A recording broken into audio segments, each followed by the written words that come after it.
आपसे, आप जब नेताजी को सम्मानित कर रहे हैं, भारतीय जनता पार्टी जब नेताजी सुभाष चंद्र बोस को सम्मानित कर रही है, तो क्या आप उनके मायने को समझते हैं? क्या सुभाष चंद्र बोस के मायनों को समझते हैं? क्या आप जानते हैं कि उनकी आजाद हिंद फौज जो है वो सांप्रदायिक सद्भाव की जबरदस्त मिसाल थी? और आप जानते हैं क्यों? क्योंकि उनके संस्थापक सदस्यों में एक मोहम्मद जमान कियानी भी था, शहनवाज खान भी था, प्रेम सहगल भी था, गुरबख्श सिंह ढिल्लों भी था। यानी कि हिंदू सिख एकता, हिंदू मुसलमान एकता की जबरदस्त मिसाल थे हमारे नेताजी सुभाष चंद्र बोस। और जब उन्होंने अपनी आईएनए फौज की जो नींव रखी थी या उसकी स्थापना की थी, तो उसके पीछे कहीं ना कहीं नेहरू जी, महात्मा गांधी, उनकी सोच भी काम कर रही थी। कहने का अर्थ यहां पर यह है कि सुभाष चंद्र बोस ने उनकी जो सबक है या उनकी सोच का भी समावेश आजाद हिंद फौज की स्थापना में की थी। क्या यह बात भारतीय जनता पार्टी जानती है? मगर एक बात है दोस्तों, पश्चिम बंगाल के चुनाव बहुत दिलचस्प होने वाले हैं और ममता बनर्जी ने आज बतला दिया। और कहीं ना कहीं कोई और मुख्यमंत्री होता तो शायद वो दबकर अपनी बात कह देता, मगर ममता बनर्जी एक फायर ब्रांड नेता है। वो झुकने वालों में से नहीं है। वो स्पष्ट कर देती हैं कि साहब, जो चीज मुझे पसंद नहीं है वो मैं बर्दाश्त नहीं करूंगी। और आज इसका एक नमूना, इसका लाइव प्रसारण प्रधानमंत्री नरेंद्र मोदी को मिल गया। जी दोस्तों, की भारतीय जनता पार्टी जिस तरह की राजनीतिक दबंगई हर जगह दिखाती है, उसे चाहिए कि उसके सामने ममता बनर्जी जैसे नेता हो। मैं उनकी कई बातों से इत्तेफाक नहीं रखता हूं, मगर जहां पर इस तरह की दबंगई हो, आप एक समारोह की गरिमा तक का ध्यान नहीं रखते हैं। हम नेताजी को सम्मानित कर रहे हैं। और आप जानते हैं, पत्रकार, जो तमाम वहां पर पत्रकार हैं, वो इस पूरे मामले में इस वक्त आप देखिएगा तमाम न्यूज चैनल्स में जो पूरी कवरेज होगी वो ममता बनर्जी के खिलाफ होगी, क्योंकि डिक्टेशन आ गई होगी प्रधानमंत्री कार्यालय की तरफ से। आप जानते हैं चाटुकारिता की जो हद है। मैंने एक पत्रकार को यह कहते हुए देखा कि प्रधानमंत्री की जो लंबी दाढ़ी है ना, वो बिल्कुल रविंद्रनाथ टैगोर की तरह दिख रहे हैं या रविंद्रनाथ ठाकुर की तरह दिख रहे हैं।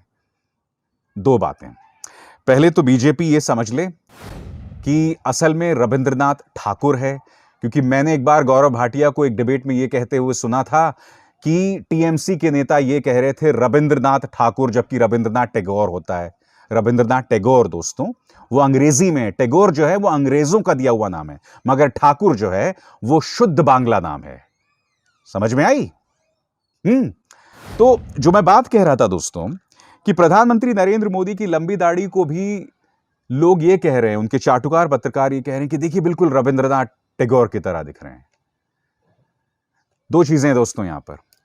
पहली बात, अगर प्रधानमंत्री ने वाकई ऐसा किया है तो मेरे पास शब्द नहीं है दोस्तों, कि अगर वो इसलिए अपनी दाढ़ी बढ़ा रहे थे कि इस साल पश्चिम बंगाल में चुनाव होने हैं और उन्हें रविंद्रनाथ ठाकुर जैसा दिखना है, तो ये तो बहुत ही कल्पना से विचित्र है दोस्तों। ऐसा तो आजाद भारत के इतिहास में कोई भी प्रधानमंत्री नहीं हुए जो अपनी वेशभूषा, अपनी दाढ़ी जो है वो चुनावों के हिसाब से करते हैं। मगर मैं कुछ और कहना चाहता हूं। जिस तरह से सुभाष चंद्र बोस जो थे वो सांप्रदायिक एकता के प्रतीक थे, उनके किसी भी बयान में दोस्तों आपने कहीं पर भी नहीं देखा होगा कि वो मुसलमानों के खिलाफ जहर उगल रहे थे, सिखों के खिलाफ जहर उगल रहे थे। नहीं, कभी नहीं।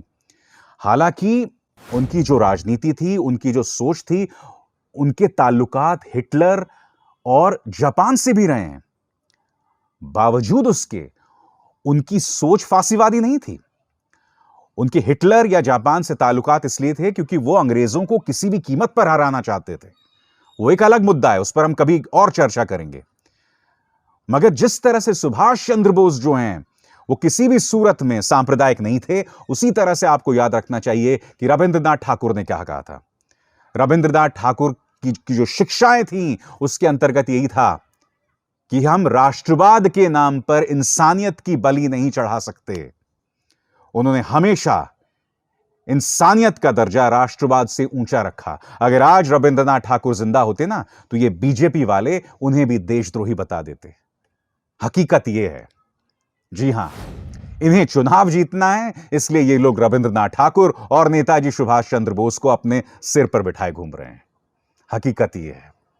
मगर दिक्कत यह है कि दोस्तों उनका सामना हो गया है ममता बनर्जी के साथ, जो कि खालिस बांग्ला नेता हैं, जो बांग्ला समुदाय की या बंगाली जो मान्यताएं हैं उन्हें बखूबी समझती हैं, और यह भारतीय जनता पार्टी के लिए बहुत मुश्किल होने वाला है।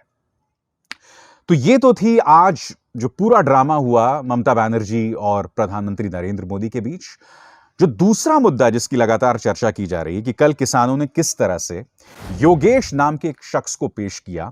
वो योगेश किसानों के मुताबिक, ये योगेश जो है, नंबर 1 4 किसानों को मारने वाला था, नंबर 2 23 जनवरी से 26 जनवरी के बीच में अराजकता की जाने वाली थी, नंबर 3 करीब 10 लोग इसकी टीम में हैं जिसमें 2 महिलाएं भी शामिल हैं, नंबर 4 एक थाने में, राई थाने में एक एसएचओ हैं जिनका नाम प्रदीप है, उनके जरिए यह सारा काम हो रहा था।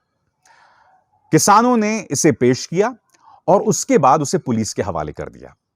मगर फिर आज तक न्यूज एक पड़ताल करता है दोस्तों, जिसमें पता चलता है कि राई थाने का एसएचओ जो है वो प्रदीप नहीं है, कोई विवेक मलिक है। और यही नहीं, ये जो शख्स है वो बाद में कहता है, और जनसत्ता में उसका पूरा बयान दिया गया है, वो क्या कहता है मैं आपको पढ़ के सुनाना चाहता हूं। मैं सोनीपत का योगेश सिंह 19 तारीख को मामा के यहां गया था। मैं दिल्ली डीटीसी बस में आया था। दिल्ली पुलिस ने मुझे नरेला से आगे भेजा था। 19 तारीख की शाम 4 बजे मैं कोंडली क्षेत्र में जा रहा था। मैंने सिर्फ इतना झूठ कहा कि यहां कोई लड़की छेड़ रहा है।